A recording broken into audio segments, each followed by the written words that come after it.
उन्हाळ्याचे दिवस संपत आले असून आता शेतकरी आपल्या शेतीच्या मशागतीला एक प्राथमिकता देत आहे आणि यामुळेच शेतकरी आपल्या शेतात आता मशागत करून शेती पूर्णपणे तयार करून ठेवत आहे. पावसाच्या सरी कधीही बरसो, मात्र आपली शेती तयार असावी असा कयास शेतकऱ्यांचा असते. यावर्षी मोठ्या प्रमाणात शेतकरी तूर लागवडकडे वळले असून मोठ्या प्रमाणात यावर्षी तूर लागवड होण्याची शक्यता आहे.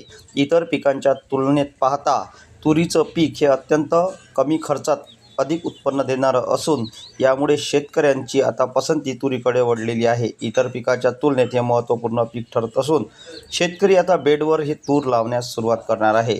त्यासाठी शेतकऱ्यांनी नांगरणी व खरणी करून शेतीची मशागत केली आहे. शेतकरी राबराब शेतात राबून शेतकऱ्याच्या हाती काहीच उरत नसल्याची चर्चा सर्वीकडे असते. मात्र यावर्षी शेतकऱ्यांनी अधिक उत्पन्न कसे काढता येईल याकडे आपला कल दाखवला आहे. शेतकऱ्यांच्या शेतातून भरघोस उत्पन्न निघावं, त्याची आर्थिक स्थिती सुधारावी याकरता शेतकरी गेल्या शेकडो वर्षापासून प्रयत्नरत आहे. मात्र सरकारचं धोरण आणि सरकारच्या वेळोवेळी बदलणाऱ्या योजना यामुळे होणारं शेतकऱ्यांचं नुकसान हे नक्कीच मोठं आहे. शेतकऱ्यांकडे असलेला माल जेव्हा संपतो तेव्हाच शेतकऱ्यांच्या शेतीमालाचे भाव वाढते. मात्र व्यापाऱ्यांकडे असलेल्या मालामुळे व्यापारी आणखी बलशाली होते, आर्थिक संपन्न होते आणि शेतकरी मात्र उणे नाणे करून आपला मोकळा होतो.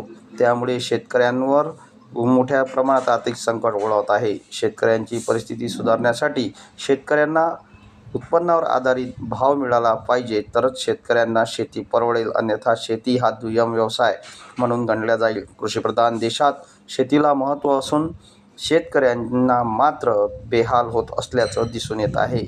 शेतकऱ्यांच्या शेतीला उत्कृष्ट भाव, दर्जेदार खत पुरवठा आणि टेक्नॉलॉजीचा वापर या सर्व गोष्टींचा विचार करून जर शेतकऱ्यांना शेती करायची झाल्यास सरकारने यासाठी शेतकऱ्यांच्या पाठीशी खंबीरपणे उभे राहणे गरजेचे आहे.